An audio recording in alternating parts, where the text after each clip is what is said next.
Hartelijke goeiemiddag. Dit is weer Apostole Brein hier op die Apostolic Voice se blad. Groet u vandag in die wondernaam van ons Here Jesus Christus. Ja, wat 'n voorreg is dit om u te groet op hierdie nat dag. Amen. Ek dink dit is 'n wintersdag, koud en ja, nee, want dit is glad nie 'n plesierige dag nie. En so aan. Maar die Here kry die eer, ons lewe, en dank God vir 'n geleentheid om weer eens met u te kan praat. Gisteraand wonderlike tyd gehad, die naam van die Here groot gemaak, en by die tentdiens was awesome tyd gewees, en ja, die Here kry die eer. Ek sien op my vriend se blad dat 6 tot bekering gekom. Net die Here kan mense vrymaak. Amen. En ons is net die vehikel. Die Here het hom kragtig gebruik. Amen. En ek sien op 'n poster dat Prophet Slabbert en Evangelist Vincent van der Byl, hulle sal nog die volgende sprekers wees. Maar ek dink vanaand is dit ek dink Evangelist Buys wat vanaand aan die woord is. Ek is nie seker nie, maar die tentdiens is nog aan tot en met Sondag die 25ste. My liewe vriende, ek wil tog vandag, terwyl ek gisteraand by die tentdiens is en die Heilige Gees fluister iets in my oor, en wanneer die Heilige Gees iets in my oor begin fluister, dan weet ek Here wil vir my iets sê, en ek luister na wat die stem vir my sê, terwyl ek daar sit, en die stem van die Here sê vir my uitdruklik hierdie woorde, jy was weggesteek vir 'n tyd soos nou. Amen. Jy was weggesteek soos 'n tyd soos nou. En slegs genoeg toe Evangelist Austin die boodskap bedien, toe praat hy oor Moses, en hy praat oor hoe Moses die volk uit Egipte uitgelei het, en so aan deel van sy boodskap het hy aangeraak van die geboorte waarin hy weggesteek is in die Nyl. Amen. En ek sê, joh, die Here is hom net getrou, en toe ek nou na die skrif gaan kyk, toe sien ek hier in tweede Exodus, verskoon tog, die tweede boek van Exodus, praat die Here van hierdie, van Moses se geboorte, maar net die vers in die eerste hoofstuk, die 22e vers, gee Farao opdrag, omdat die Israelitiese volk groot geword het. Hulle het vermeerder, en hy kom by die punt waar hy sien dat die getalle wat hulle nou aangekweek het, of vermeerder het, raak buite beheer.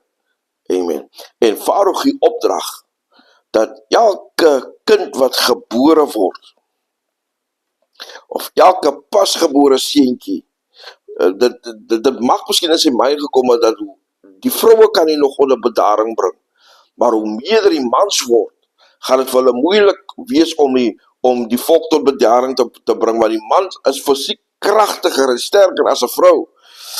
'n Man kan weerstand bied, vroue baie minder weerstand, en so gee hy opdrag, maak hierdie seentjies dood. Almal die kinders wat gebore word, seuns veral, gaan verdrink hulle in die Nylrivier. En hier is die tweede hoofstuk, 'n vrou swanger, gee geboorte, sy probeer die geboorte wegsteek, maar toe sy nie langer kon nie, toe gee sy geboorte aan 'n seun, en gee die naam Moses. Amen. En jy weet, om hierdie kind te beskerm, maak hulle 'n mandjie, en hulle sit vir hom daar in die mandjie, en hulle steek hom weer tussen die riete. Sy auntie, soos ek die storie verstaan, het op 'n distansie gestaan om te kyk wat gebeur. Farao se dogter kom na die waterstoel, en soos wat hulle maar nou gewoonweg was, gedoen het sy nou van gaan was in die Nyl, en so aan, en daar vind hulle vir Moses. Nou, die ware vriende, Moses was gebore in daai moeilike omstandighede. maar hy word groot in 'n paleis. Met ander woorde, hy het die kuns van die vyand aangeleer. Amen. So hy het groot geword in daai Egiptiese reëls. Met ander woorde, hy sou die taal ook kon praat. En dis wat Jesus nodig gehad het. Nou, kom ek verduidelik, ek bring hierdie ding terug na ons toe in hierdie tyd. Amen. Jy het al deur so baie goed gegaan. Jy het alles in jou vermoë gedoen om dinge, jy weet, vir jou maklik te maak. Maar die tye is so moeilik, is so swaar, baie kere, om 'n dag, jy weet, uit te gaan, sonder dat jy gechallenged word. Kos is duur geword, petrol is duur geword, jy kan dit nie meer kop bo water nie. En bo alles dit, jy weet, het jy 'n verhouding, nie 'n goeie verhouding met God gehad nie, het jy 'n verhouding met die Here gehad nie. En wat dit is my boodskap. Jy het 'n getuienis uit die wêreld gebring, sodat jy die verandering van jou lewe uit daai lewe uit aan die mense wat wie jou elke dag gesien het dronk loop, die mense wie jou elke dag gesien het bedel, die mense wie jou elke dag gesien het jou kop omlaag, en nou sien hulle 'n ander prentjie. Hierdie getuienis is dat die getuienis wat jy gebruik of kan gebruik om hulle lewens te verander. Bybel sê in terloops dat 'n ware getuienis red lewens. En dit is die storie wat ek vir jou wil vertel. Jy was weggesteek vir 'n tyd soos die, sodat mense by monde van jou getuienis hulle hoop kon kry uit die omstandighede waarin hulle lewe, en ook sodat 'n veranderde lewe kan kies. Dit is in Jesus Christus. Jy sien, ons oefen baie kere keuses uit. En baie kere is dit die enigste keuse wat jou byt.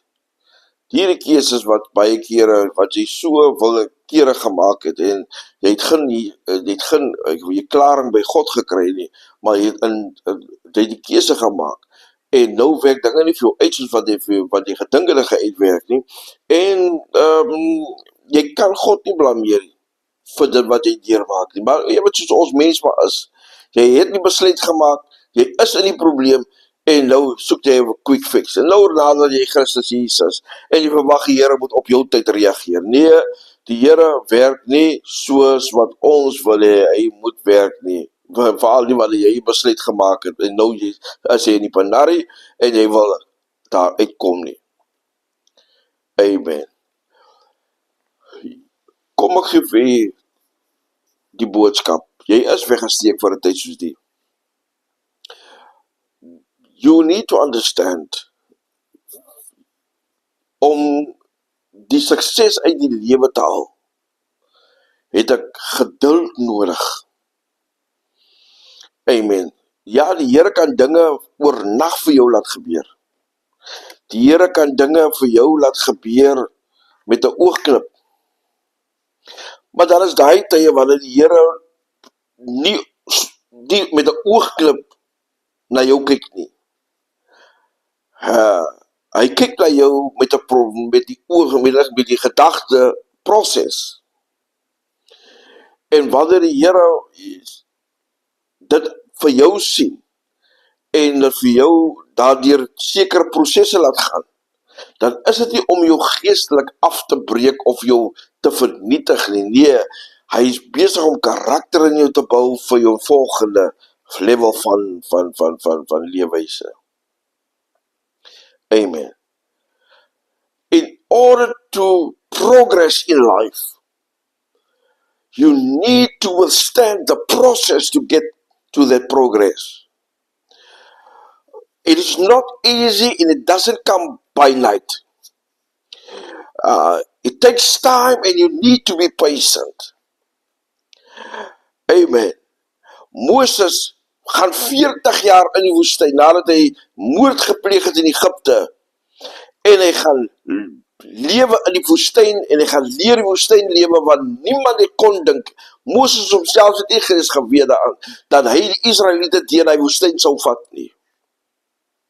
So he had to understand how to deal with the heat in the desert. He needed to know where is the oasis, where they could find water. Oh, it was not an easy process. But in order for him to progress in that desert life, he needed to withstand the process of how to deal with the desert life. Weet jy, hy kry die Israeliete, hulle word laat gaan deur die Farao, hulle kom by die Rooi See, die Rooi See word opgekloof, die Israeliete gaan droogvoets deur, amen, hulle kom aan die ander kant, die Egiptiese weermag sterwe in die Rooi See, hulle is aan die ander kant van die Rooi See en hulle trek deur 'n woestyn. Amen, Moses was voorbereid, want hy was weggesteek vir 'n tyd soos die, dat hy die Israeliete bevry by magte of by woord van God, of opdrag van die Here, om die Israeliete uit te lei. Amen. Halleluja. Ek lees iets in die teks, wat my aandag vang. Amen. Wanneer God 'n plan het met jou lewe, jy weet, gaan dinge vir jou oopgaan en dit, jy weet, jy kan net nie langer meer weggesteek word nie. Jy kan nie meer langer gecontain word nie, want dit wat die Here vir jou gedoen het, daar's iets binne jou wat sê, jy moet praat daaroor. Daar's iets binne jou wat sê, jy moet vir iemand vertel van jou ervarings. Amen. En weet jy wat? Die Here berei altyd 'n platform waar jy praat oor jou testimonies. Vir jare het jy dit versteek, maar jy kan dit nie meer langer wegsteek nie. Want dit is die getuie wat mense kan bevry uit hulle omstandighede uit.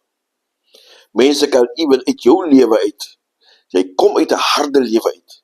En nou experience jy omdat jy met Christus 'n verhouding het. Die Here vir jou wisdom gegee how to deal with certain matters. How to work your life. How to work things out to work for you. Amen. How die Here vir jou daai tipe wys te gee om jou lewe te constructively te propel. You have the testimony now. People are seeing it. And now you talk about it. Hierdie God wat ek dien, is 'n God wat nie teleurstel nie. En hy laat dinge vir jou uitwerk. En jy sal dit nie verstaan wanneer jy deur die proses gaan. But you will see the progress when you will stand that process. Dit is tog my woord vir vandag. Jy is weggesteek vir 'n tyd soos die. Dis tyd om na vore te kom. En dit wat God in jou lewe gedoen het, dit wat die Here vir jou gegee het om te sê, om dit te vertel. Iemand moet 'n storie hoor. Amen. It was a process to get you here, but your progress will be seen, and you will testify about that. God gets the glory. Mag hy geseën wees. Die Here kry die eer en die lof. Moenie vergeet nie, vanaand is dit weer tent. Amen. As jy niks het om te doen vanaand, jy weet nie wat om te doen nie, ek weet, is net buite, moenie uitmis op hierdie tentdienste nie. Ek gesien gister mense het uitgekom, mense het 'n aanraking van God ontvang. Amen. As jy niks het om te doen vanaand nie, gaan na die huis van die Here, daarbo by Ou Tiffany's, langs by Tiffany's, ja, langs ou Foodorama, waar Foodorama was, ons weet mos waar het was, ek dink daar was nou 'n kerkgebou, maar dis op daai blad, waar die tent staan, oorkant by die fletse, Die Here sal die daar ontmoet. Amen.